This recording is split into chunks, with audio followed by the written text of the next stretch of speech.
Welcome back. In a Fox News alert, the Prime Minister of the Palestinian Authority resigning, setting up for a new government in the West Bank as war against America's greatest ally in the Mideast, Israel, still rages. Now, Israeli Prime Minister Benjamin Netanyahu joins us live from Jerusalem with an update. I guess the breaking news is this. The cabinet, Mr. Prime Minister, thanks for joining us, has agreed to offer their resignation, but Mahmoud Abbas hasn't agreed to accept it.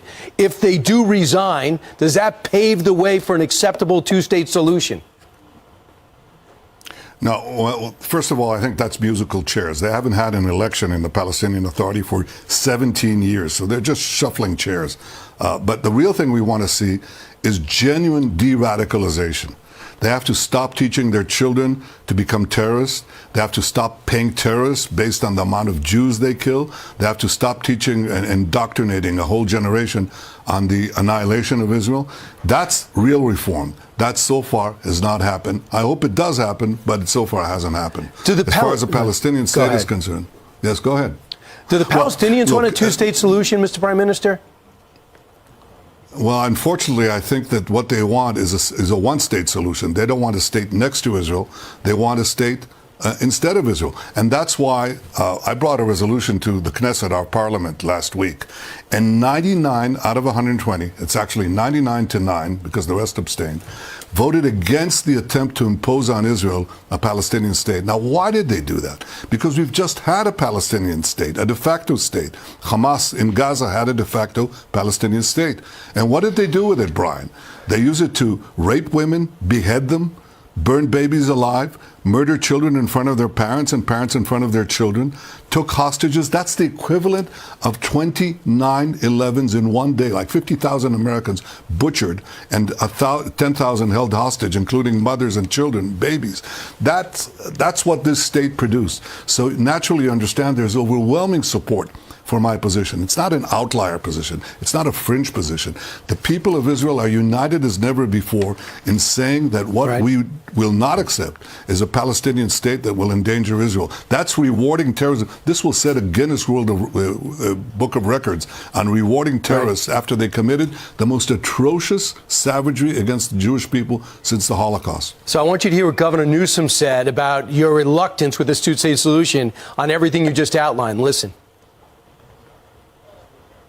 With regard to Benjamin Netanyahu, who I've visited and I've worked with in the past, he's doubling down on stupid as it relates to the two-state solution and walking away from that. Let's work to get these hostages home, let's work to eliminate Hamas and rebuild Gaza and advance a two-state solution. Are you doubling down on stupid? Well, look, I met the governor when he was here, and I hope he had a chance to tour the country, because then he would have seen that this is not my personal position. It's the position of the people of Israel. They're not stupid.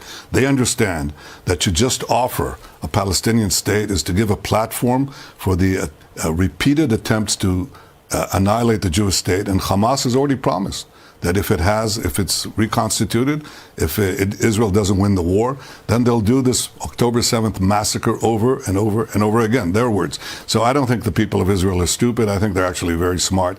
That's why they support my position in achieving total victory, defeating Hamas, bringing back the hostages, and making sure that Gaza doesn't pose a threat to Israel again. And that means that Israel will have to have the overriding security control over that territory for the foreseeable future. That doesn't come with unlimited Palestinian sovereignty. I think the people are smart. Does the President Biden that hugged you after October 7th resemble the same one that seems upset with you now, saying your reaction in Gaza has been over the top? What's your reaction to the seemingly withering support from this administration? Look, I appreciate the President's support at the beginning of the war and throughout. We've had our differences of opinion, but we've been able to agree on, on the three war aims: destroying Hamas, bringing back the hostages, and making sure that Gaza is not a threat to Israel. But I think that there are natural differences of opinion. I can tell you one thing, though. I just came out of a meeting with Colonel John Spencer. John Spencer is the world expert on urban warfare. He heads the urban warfare department in West Point. And he's compared what Israel is doing in trying to fight these terrorists who are not only systematically target civilians but hide behind their civilians. He said that there is no other army that is in the world that has gone to the lengths that Israel has gone to to prevent civilian casualties. And he's right. So I don't think our reaction is over the top. I think the Israeli army is setting the gold standard of how to fight terrorists embedded in civilian neighborhoods, in hospitals, in schools, and yet minimize the ratio of civilian casualties. And I'll tell you, every civilian casualty is a tragedy. And they should all be brought to the doorstep of Hamas that is using them as human shields. I want you to hear what Jake Sullivan just warned you guys about. He knows you're going to go into Rafah. He warns you better not go in without a plan to get the civilians out. Listen. Talking about more than 1 million people who have been pushed into this small space in Gaza because of military operations elsewhere. It's also the area where all of the humanitarian assistance comes into Gaza to serve all of Gaza. And so we've been clear that we do not believe that an operation, major military operation, should proceed in Rafah unless there is a clear and executable plan to protect those civilians, to get them to safety, and to feed, clothe, and house them. And we have not seen a plan like that. Have you heard this plan since he said that yesterday? And have the Americans been briefed on your plan? Well, actually, last night I had a meeting with the General Staff and the Security Cabinet, and the Army showed us the plan, a double plan, one for the evacuation and humanitarian assistance of the civilian population in Rafah, and second, the elimination of the remaining quarter, roughly, of the Hamas terrorist battalions that are in Rafah. We can't leave them there, because that's like leaving a quarter of ISIS in place in a defined territory. You wouldn't do that, and in fact you didn't do it. So we're not going to do that either. But we do have a combined plan of evacuating civilians out of harm's way and destroying those battalions. I can tell you that Hamas will be doing everything in their power to make sure that we don't evacuate the civilians, because they actually try to stop them at gunpoint and often at gunfire. But that's not going to stop us. We won't give them immunity. We'll get the population out. We'll continue the job to achieve total victory. Total victory is how you win the war, and total victory is how you win the peace. You can't win the peace if you don't win the war. I know you've taken out 18 of 24 Hamas battalions, but they said you've only taken out 30% of Hamas higher-ups. Many are hiding in the tunnels below. If America tells you, don't go into Rafah, will you go in anyway?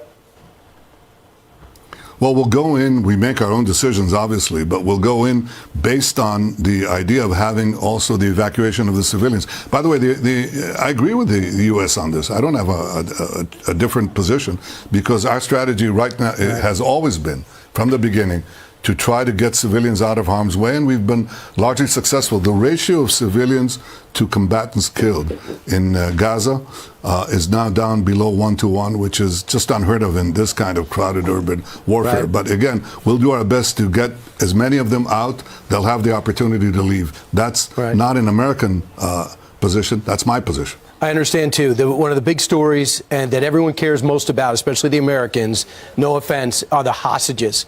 You have over 130 on behind enemy lines. What could you tell us about those talks in Qatar? The word is, according to U.S. officials, the basic contours of a deal are agreed upon. Would you describe it the same way? Well, I hope so. I think we're there. I'm not sure Hamas is there. They have what I'd call outlandish demands. That's like in another orbit, another planet. They have to come down to reality. And I think that if that's the case, we'll be able to have a deal. We certainly want it. I want it. Look, we've already been able to free half the hostages, which is a singular achievement, but we want the remainder too. And I've devoted my life, ever since I was a young commander in a special unit. I myself was wounded in an attempt to release the hostages from a hijacked Sabina aircraft. My brother, my older brother, was killed at the raid of, while leading the storming party at the raid of Entebbe, which released 103 Jewish hostages, and we're totally committed. We just had a heroic operation in which we released 2 hostages. We just took them out of the jaws of the terrorists. So obviously we want this deal if we can have it.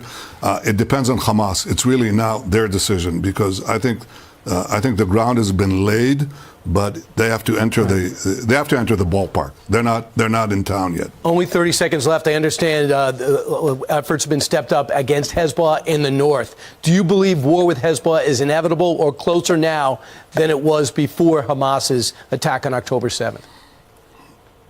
Hezbollah attacked us on October 8th, the day after the Hamas massacre, and we've been exchanging blows ever since. Our goal is to bring back 100,000 people who left the border with Lebanon, with Hezbollah, Israelis who want to go back to their homes. If this can be achieved diplomatically, fine. If not, it'll be achieved militarily. My preference is to achieve it diplomatically, but I can't tell you that Hezbollah will cooperate. In any case, we'll get these people back to their homes. And we hope to have you back here and talking about when all the hostages are back. Mr. Prime Minister, thank you very much.